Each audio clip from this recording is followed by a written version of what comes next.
Hello friends, मैं R N Shukla, business advisor and founder online business workshop. आज हम बात करेंगे प्रोडक्शन की। अब सेल्स की बात करते करते हम प्रोडक्शन की बात करने लगे। अब प्रोडक्शन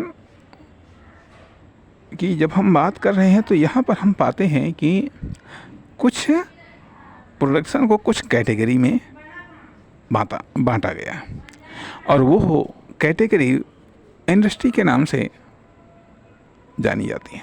जैसे कि मान लिया एग्रीकल्चर इंडस्ट्री, जिनमें कृषि उद्योग अर्थात विभिन्न प्रकार की फसलों को उगाना ये कृषि उद्योग में आता है। इसके अलावा इन कृषि उत्पादों पर आधारित कुछ अन्य इंडस्ट्री जैसे कि फूड इंडस्ट्री, जो मुख्यतः कृषि उत्पादों पर आधारित है। इसके अलावा एक फॉरेस्ट इंडस्ट्री, जंगली उत्पादों पर आधारित इंडस्ट्री। इसके अलावा केमिकल इंडस्ट्री या और इसके अलावा धातु उद्योग या इस्पात उद्योग, कल कारखाना उद्योग, मशीन उद्योग विभिन्न प्रकार के। अब और थोड़ा कैटेगरी में आते हैं तो इलेक्ट्रॉनिक उद्योग है, बर्तन उद्योग है, फर्नीचर उद्योग है, खिलौना उद्योग है, इलेक्ट्रॉनिक उद्योग है, विभिन्न प्रकार के उद्योग, वाहन उद्योग है, अर्थात बहुत सारे उद्योग। तो कहने का अर्थ यह, ये सब उद्योग विभिन्न प्रकार का प्रोडक्शन करते हैं, अर्थात विभिन्न प्रकार के प्रोडक्ट का प्रोडक्शन करते हैं। एक चीज़। दूसरी चीज़ ये आती है कि विभिन्न प्रकार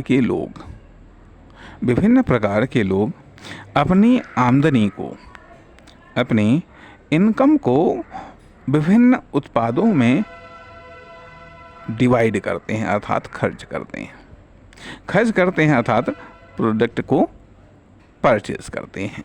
एक चीज़। तीसरी चीज़ आती है कि विभिन्न प्रकार के जो बिजनेस हैं, अर्थात वो इन प्रोडक्ट को, वो बिजनेस अपनी इन्वेस्टमेंट कैपिटल को इन प्रोडक्ट पर इन्वेस्ट करते हैं, अर्थात वो परचेज करके उनकी सेल्स करते हैं। कहने का अर्थ यहाँ पर आता है कि ये जो प्रोडक्शन है या प्रोडक्शन सेल्स के लिए बेस का काम करता है। यदि प्रोडक्शन ही नहीं होगा तो सेल्स कहाँ से होगा? अब यहाँ पर जो दूसरी श्रेणी जिसको बिजनेसमैन कहते हैं, ये तो हम मान लेते हैं यहाँ पर एक एंटरप्रेन्योर, उद्यमी, जो कि प्रोडक्शन कर रहे हैं। दूसरी चीज़ आती है कि जो बिजनेसमैन जो इन प्रोडक्ट को सेल करेंगे, अर्थात ये व्यापक रूप में ये बिजनेसमैन भी उद्यमी हो सकते हैं, उद्यमी भी बिजनेसमैन हो सकते हैं। खैर, लेकिन थोड़ा सा डिफरेंस करने के लिए यहाँ पर एंटरप्रेन्योर और बिजनेसमैन दोनों को अलग अलग रखा गया है। तो ये जो बिजनेसमैन हैं, ये बिजनेसमैन व्यक्ति, फर्म, दुकान, कंपनी के रूप में भी हो सकते हैं।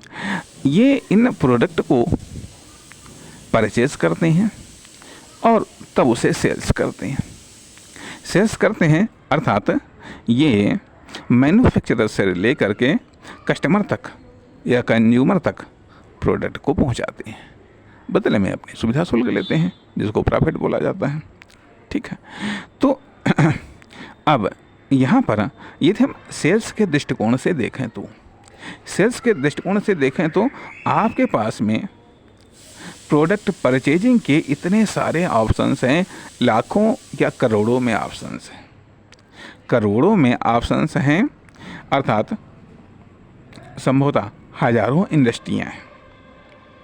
हजारों इंडस्ट्रियों के हजारों मतलब लाखों करोड़ों प्रोडक्ट हैं जो विभिन्न आकार प्रकार में उपलब्ध हैं, विभिन्न आकार प्रकार में उपलब्ध हैं, अर्थात ये सब एक मिश्रित रूप में उपलब्ध हैं और सबकी डिमांड है, सबका कंजप्शन है, अर्थात सभी प्रकार के जो कस्टमर हैं एक ही व्यक्ति या एक ही कस्टमर विभिन्न प्रकार के प्रोडक्ट को खरीदता है या यूज़ करता है या एक ही बिजनेसमैन विभिन्न प्रकार के प्रोडक्ट को खरीदता है और बेचता है, या ये कह लीजिएगा एक ही मैन्युफैक्चरर विभिन्न प्रकार के प्रोडक्ट को बनाता व बेचता है।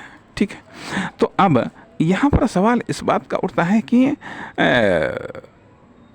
परचेजिंग फॉर बिजनेस यह इम्पोर्टेंट है, मैन्युफैक्चरिंग फॉर बिजनेस यह इम्पोर्टेंट है, अर्थात परचेजिंग फॉर सेल्स यह इम्पोर्टेंट है, मैन्युफैक्चरिंग फॉर सेल्स यह इम्पोर्टेंट है, मैन्युफैक्चरिंग फॉर सेल्स यह इम्पोर्टेंट है, इसलिए यहाँ पर हम प्रोडक्शन की बात कर रहे हैं। अब सवाल ये भी उठता है कि कौन किस प्रकार के प्रोडक्ट का प्रोडक्शन कर रहा है, कौन किस प्रकार के प्रोडक्ट का प्रोडक्शन कर रहा है, यह भी एक अलग चर्चा का विषय है, इस पर भी अलग बात हो सकती है या अर्थात इसमें भी प्रोडक्शन में भी कुछ नई एंट्रियाँ होती हैं, कुछ पुरानी एंट्रियाँ भी चली जाती हैं। इन सब चीज़ों का बेस क्या है खैर इस पर भी बातचीत हो सकती है, लेकिन यहाँ पर हम बात कर रहे हैं कि ये जो प्रोडक्शन का एरिया है, सवाल इस बात का उठता है कि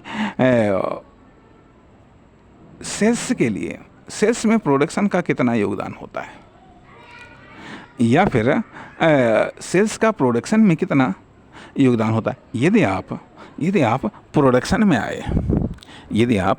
में आए हैं तो किस आधार पर आए हैं, क्यों आए हैं, किस प्रोडक्ट को आप बनाएंगे और उसको कौन खरीदेगा, कौन बेचेगा, कौन यूज़ करेगा, क्या वह रिपीट होगा या नहीं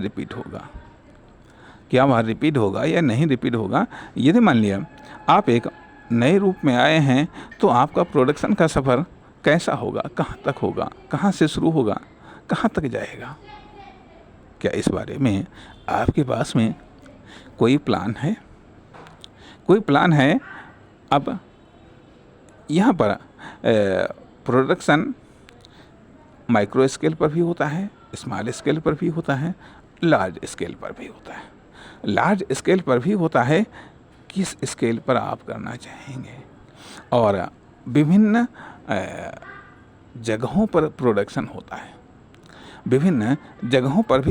होता है, इसलिए अब प्रोडक्शन के बारे में हम थोड़ा सा और डिटेल में जानना चाहेंगे, वो हो अगले भाग में। धन्यवाद, नमस्कार।